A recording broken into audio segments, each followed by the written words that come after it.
Chers collègues, bonjour. Donc tout d'abord, je voudrais vous remercier pour votre présence.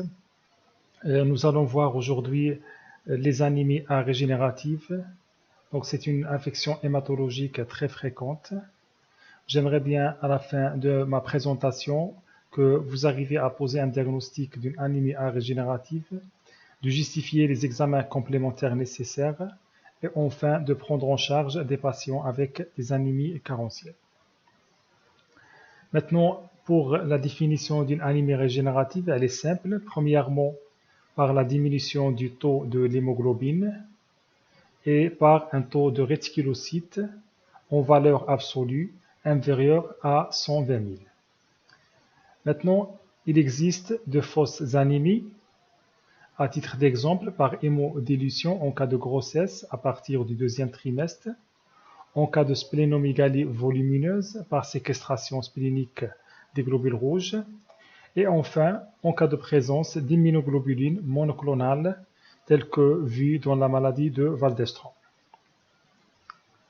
Maintenant, les signes cliniques de l'anémie dépendent de plusieurs paramètres. Premièrement, du degré et de la sévérité de l'anémie, des modalités d'installation. Une anémie aiguë est mal tolérée par rapport à une anémie chronique, de l'âge, mais surtout de l'état vasculaire qui conditionne certains mécanismes d'adaptation de cette situation anémique. Donc, qu'est-ce qu'il faut faire devant une anémie? Il faut pratiquer un interrogatoire très minutieux. À titre d'exemple, chez les femmes, il faut demander le nombre de grossesses, l'âge des enfants, le volume et la durée du cycle menstruel, les habitudes alimentaires, la notion d'alcoolisme, de diarrhée chronique ou d'hémorroïdes saignants. Il faut demander la couleur des urines qui peut être rouge en rapport avec une hématurie. Maintenant, les principales causes des anémies A régénératives, ce sont des anémies carentielles. Nous allons voir au premier lieu l'anémie fériprive et par la suite nous allons voir les anémies mégaloblastiques. En ce qui concerne l'anémie fériprive, elle est définie par la diminution du fer disponible à l'hémoglobinosynthèse, c'est-à-dire à la synthèse de l'hémoglobine à l'intérieur de la moelle osseuse. Ceci est en rapport avec un épuisement des réserves au niveau du foie. Donc, en ce qui concerne les sources alimentaires du fer, il faut savoir qu'il existe en deux formes. Une forme non héminique ou fer trivalent, Fe+3, essentiellement retrouvée dans les légumes, et une autre forme qu'on appelle la forme héminique ou fer bivalent, Fe+2, qui est mieux absorbée, essentiellement retrouvée dans les protéines animales. Maintenant, sur le plan physiopathologique, il y a un équilibre entre les apports et les sorties du fer. Et le cycle du fer est un circuit fermé, c'est-à-dire le fer il est absorbé au niveau du duodénum, il est transporté au niveau du plasma à l'aide d'une protéine qu'on appelle la transférine, il est stocké au niveau du foie sous forme de ferritine ou utilisé au niveau de la moelle osseuse pour la synthèse de l'hémoglobine. Il existe un autre phénomène qu'on appelle une hémolyse physiologique. Après 120 jours, ces globules rouges vont s'éclater et vont libérer le fer qui sera stocké sous forme de ferritine au niveau des macrophages et qui peut être utilisé par la suite pour l'hématopoïèse. Maintenant, quelles sont les conséquences en cas de déséquilibre entre les apports et les pertes? En cas par exemple de saignement, il y aura une perte de fer et une diminution des réserves et l'installation d'une anémie par carence partielle.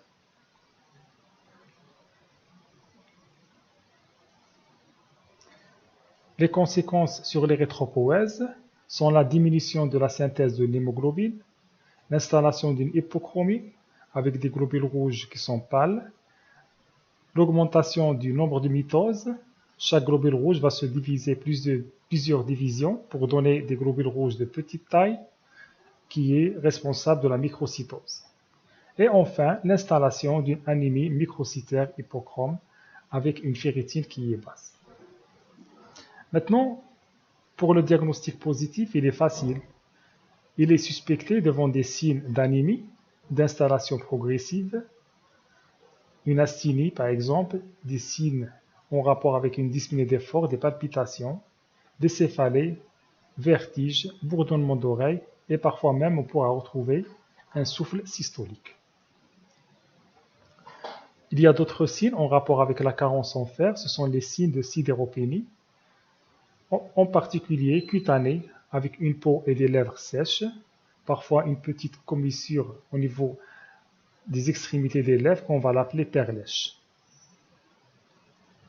Maintenant, les fanères sont surtout touchés par donc, les cheveux qui sont secs et cassants, des ongles fragiles et déformés, aplatis, en petites cuillères qu'on va l'appeler Koanonichi.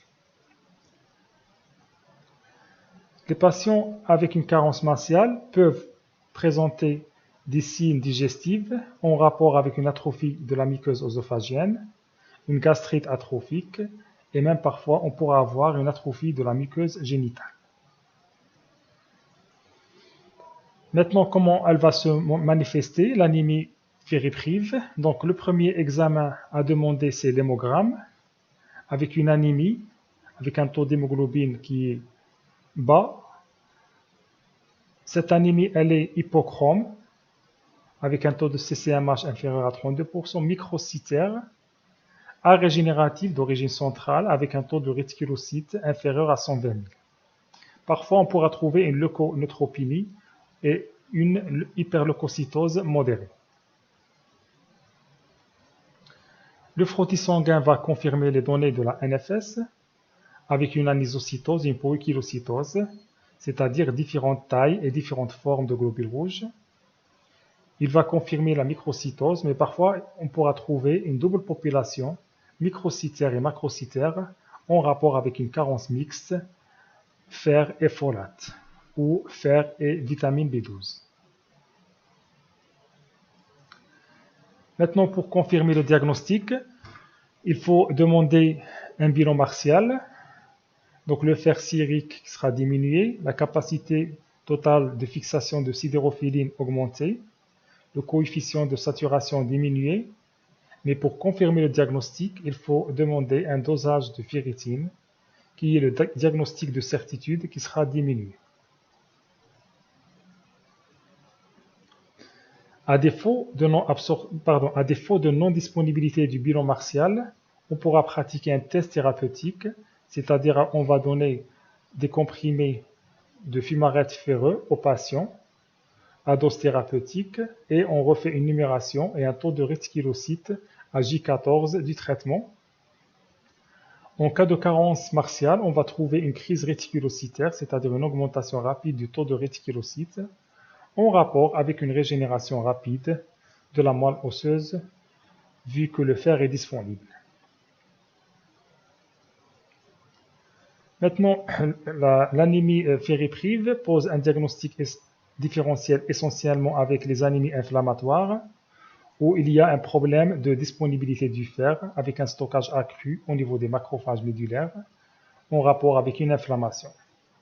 Mais cette anémie, elle est microcytaire hypochrome avec un taux de ferritinémie par contre qui est élevé.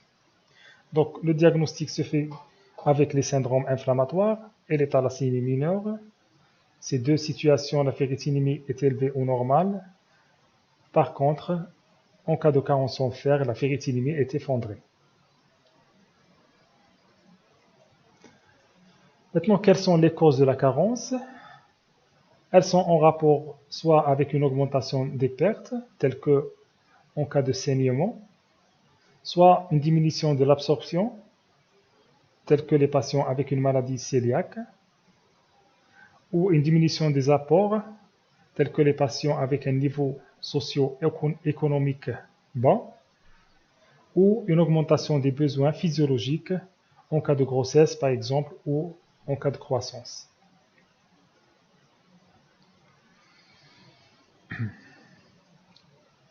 Maintenant, sur le plan thérapeutique, le but du traitement est de corriger l'anémie et restaurer les réserves par la suite, et bien sûr traiter l'étiologie.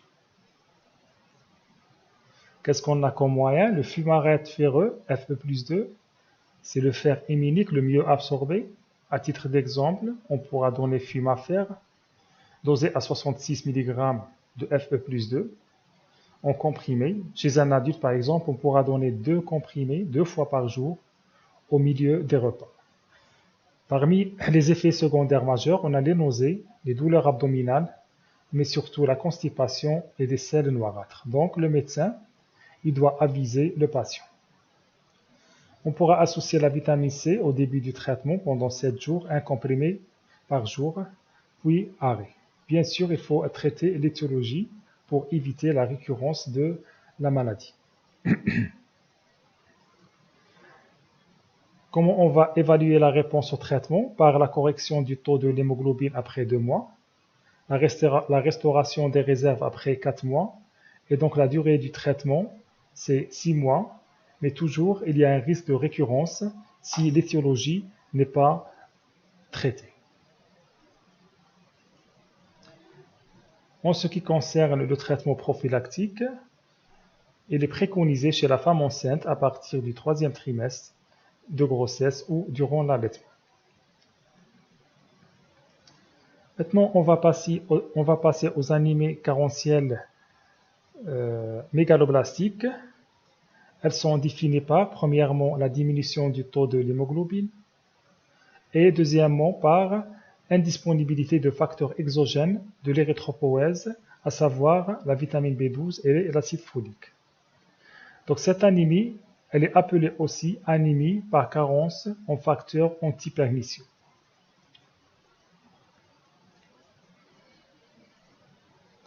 Donc quelles sont les sources? Donc les folates sont surtout retrouvés dans les légumes verts crus et fruits.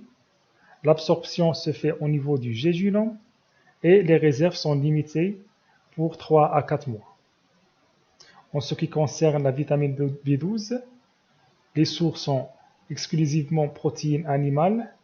L'absorption se fait au niveau de l'ilion distal, mais après action du suc gastrique à l'aide du facteur intrinsèque au niveau de l'estomac. Les réserves par contre sont très importantes. Elles sont valables pour 3 à 4 ans.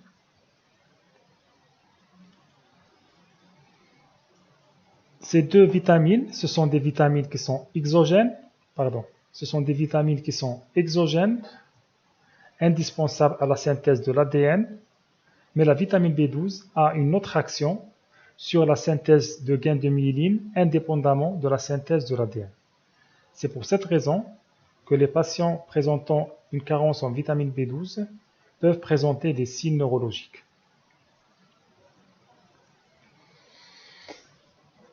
Maintenant, sur le plan physiopathologique, l'anémie mégaloblastique se manifeste par un VGM supérieur à 100 qui va témoigner d'un trouble de synthèse de l'ADN. Donc l'érythroblaste, il va accumuler la synthèse de l'hémoglobine vu que le fer est disponible, tandis que l'ADN n'a pas fini de se synthétiser. Donc cette situation est responsable de globules rouges de grande taille. Les conséquences sur l'hématopoïèse sont les suivantes. Premièrement, on aura une diminution des mitoses et un gigantisme cellulaire, c'est-à-dire des cellules de grande taille, et un avortement intramédullaire. Ces globules rouges de grande taille vont s'éclater à l'intérieur de la moelle osseuse lors de leur passage vers la circulation sanguine. Et on aura un bilan d'hémolyse qui est perturbé avec un taux de bilirubine qui est élevé et un fer sérique et des LDH qui sont augmentés. Et on pourra avoir une atteinte des tissus à régénération rapide. Maintenant le tableau clinique. L'installation est progressive de l'anémie. Les patients peuvent présenter un teint cireux avec un subictère, des signes digestifs et en cas de carence de la vitamine B12, on pourra avoir des signes neurologiques avec parfois un tableau pyramidal avec un signe de Babinski bilatéral et des troubles de la sensibilité profonde en rapport avec un syndrome coordonal postérieur. Sur le plan biologique, donc l'hémogramme, c'est le premier examen à demander. Donc il va objectiver une anémie macrocytaire, normochrome, et parfois on pourra trouver une leuconeutropénie ou une thrombopénie modérée. Bien sûr avec un taux de réticulocytes inférieur à 120 000. Donc le frottis sanguin va confirmer ces données avec une anisopoikilocytose, avec une macrocytose. Parfois on pourra trouver une double population en rapport avec une carence mixte. Donc le myélogramme va montrer une moelle riche bleue vu que le cytoplasme est très basophile des érythroblastes, mais on va trouver des érythroblastes de grande taille qui vont définir la mégaloblastose. Maintenant, pour les signes biochimiques, on a les signes d'hémolyse avec une augmentation des LDH, du fer sérique, de la bilirubine à prédominance indirecte, mais cela ne suffit pas, il faut demander des examens spécifiques pour diagnostiquer la carence.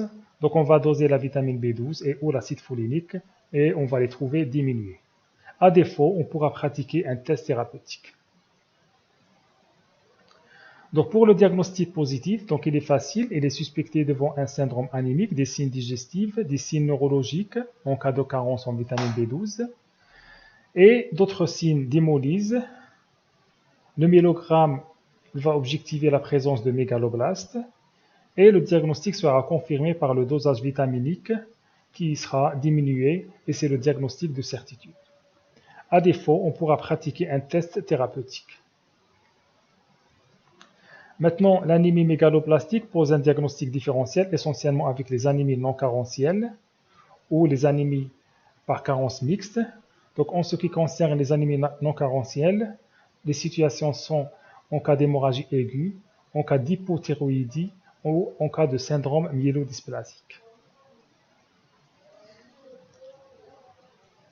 Maintenant, quelles sont les causes de la carence? Elles sont soit en rapport avec des apports insuffisants ou des besoins qui sont augmentés ou en rapport avec une diminution de l'absorption. Pour le diagnostic étiologique, en cas de carence en folate, la carence d'apport représente la cause la plus fréquente, en particulier chez les sujets à niveau socio-économique bas, en cas de grossesse, chez les vieillards et chez les nourrissons. Le défaut d'absorption représente une autre cause chez les patients avec une résection jéjunale, lieu d'absorption de la vitamine B9, ou d'autres maladies intestinales telles que la maladie cœliaque et la tuberculose. Le défaut d'utilisation est une autre cause en rapport avec l'utilisation des médicaments tels que les anticonvulsivants, le Bactrim et les contraceptifs oraux. En ce qui concerne la vitamine B12, la carence d'apport est exceptionnelle cette fois-ci. Elle se voit surtout chez les patients végétariens stricts. Par contre, la malabsorption, c'est la cause la plus fréquente. Elle peut être intestinale ou gastrique. En ce qui concerne la malabsorption intestinale, la cause la plus fréquente, c'est la maladie de Birmer. C'est une malabsorption gastrique. Elle se voit surtout chez les femmes par un déficit en facteurs intrinsèques secondaire à un mécanisme auto-humain. Donc la maladie du Birmer, elle est souvent associée à d'autres maladies auto-immunes telles que le diabète et le vitiligo. Pour confirmer le diagnostic, donc il faut faire une fibroscopie gastrique associée à une biopsie gastrique qui vont objectiver une atrophie gastrique associée à une infiltration lymphoplasmocytaire qui va témoigner l'origine auto-immune. Mais le diagnostic de certitude est fait par la présence d'anticorps anticellules pariétales et anticorps antifacteurs intrinsèques. Les autres causes de la malabsorption gastrique sont les patients avec gastrectomie totale ou partielle ou avec une gastrite chronique. En ce qui concerne la malabsorption intestinale, elle se voit chez les patients avec une résection iléale lieu d'absorption de la vitamine B12, ou d'autres maladies intestinales telles que la maladie cœliaque ou la maladie de Crohn. Il existe d'autres causes telles que l'insuffisance pancréatique, des anomalies de transport de la vitamine B12 ou des médicaments qui inhibent le métabolisme de la vitamine B12. Maintenant, sur le plan thérapeutique, le but du traitement est premièrement corriger l'anémie, deuxièmement restaurer les réserves, et enfin, il faut traiter l'étiologie si possible. Qu'est-ce qu'on a comme moyen? Premièrement, la transfusion sanguine en culoglobulaire. L'acide folinique est disponible en comprimé et en injectable, et la vitamine B12 en injectable. Donc pour les indications, en cas de carence en folate, chez un adulte, on pourra donner 15 mg par jour, réparti en 3 fois, c'est-à-dire un comprimé 3 fois par jour. Chez les enfants, on pourra donner 5 à 10 mg par jour. La durée du traitement est de 2 mois, mais elle est prolongée en cas d'hémolyse chronique ou en cas de malabsorption digestive. En cas de carence en vitamine B12, on pourra donner une injection en IM, une injection par jour ou une injection un jour sur 2, jusqu'à correction de l'anémie et disparition des signes neurologiques. Mais en cas d'anémie de Birmer ou en cas de gastrectomie, ce traitement par la suite sera prolongé à vie à raison d'une injection par mois. En ce qui concerne la transfusion de culoglobulaire, elle est réservée en cas d'anémie mal tolérée, en particulier chez les sujets âgés. Et bien sûr, il faut entamer rapidement un traitement étiologique si possible. En ce qui concerne le traitement préventif, une supplémentation systématique en acide folinique est préconisée chez la femme enceinte et chez les sujets présentant une anémie hémolytique chronique. Donc je vous remercie pour votre attention et si vous avez des questions, vous pouvez me les envoyer sur le site de l'Université d'Oran.